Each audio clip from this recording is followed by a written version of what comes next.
MP ট্রান্সফারের পার্সেলের এই দেখেন বগুড়া শেরপুর। আমাদের আরেকটা এই যে এই বগুড়া শেরপুরে আমাদের নতুন একটা লাইন করেছি, ঠিক আছে? আপনি বগুড়া শেরপুর মালটা আমাদের আপনি আমাদের তো মাল দেন, আপনার সাদা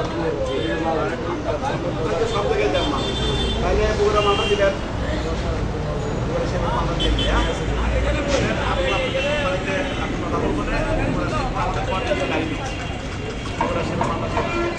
ঠিক আছে, ভালো থাকেন, আল্লাহ হাফেজ, আসসালামু আলাইকুম।